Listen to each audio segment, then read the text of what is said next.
Hi, I'm Mike Keller, Vice President of Information Technology at Data Dimensions. Today, we're here to go through our data center facility here in Janesville, Wisconsin.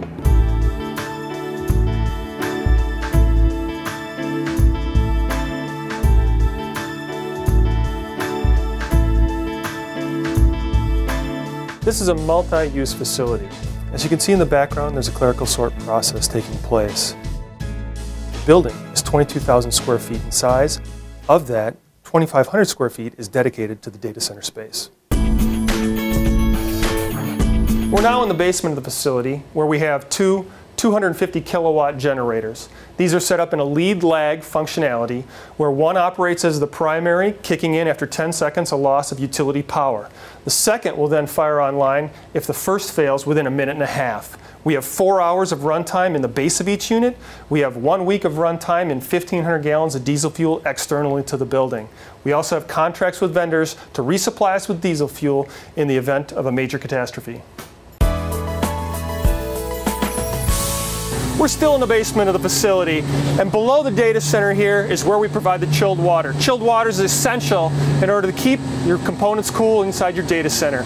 I've got redundant chillers here, each on its own separate loop, each with a separate digital scroll compressor as well as a standard compressor inside of them. We can do lead lag across each of these, providing chilled water up to the data center. The chilled water, as it leaves the chillers, circulates through these two exchange tanks and then is pumped up into the data center space. Once we get that water out of those chiller systems, we have it exchanged in these tanks behind me. We have one as the primary, the other is the secondary, and they can operate in lead lag functionality. That way we have clean water heading up to our cooling units that are in the rows up in the data center. Here we are on the ground floor of the facility in a dedicated electrical space for the data center itself. We have transfer switch A and transfer switch B, which are dedicated to the two 250 kilowatt generators that we just left down in the basement.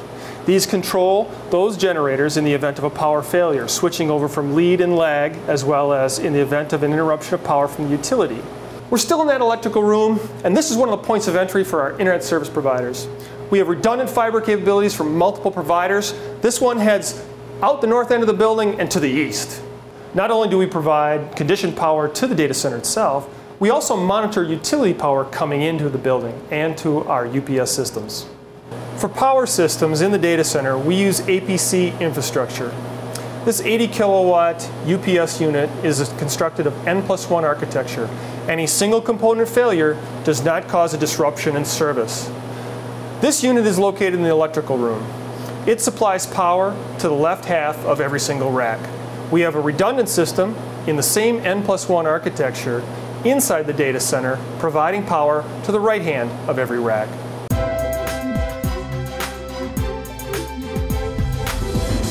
Now we're in the data center itself. This is a raised floor construction. We've got concrete block walls, steel rebar, slurried in concrete, and a pre-stressed concrete cap, creating an envelope that will withstand an F5 tornado. We have APC infrastructure equipment supplying our rack systems.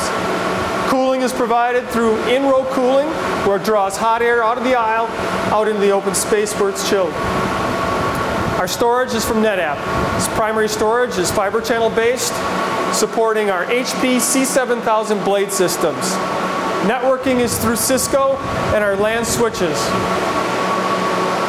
Our perimeter security is through Palo Alto and Cisco firewalls. We also have dedicated space to providers for internet and our ISPs. Here we are in the hot aisle. Power coming into the back of each rack is supported off of separate APC UPS systems. The one that we saw inside the electrical room provides power to the left-hand side of the rack. The other, which is in row, provides it to the right. We have a similar structure for our cabling.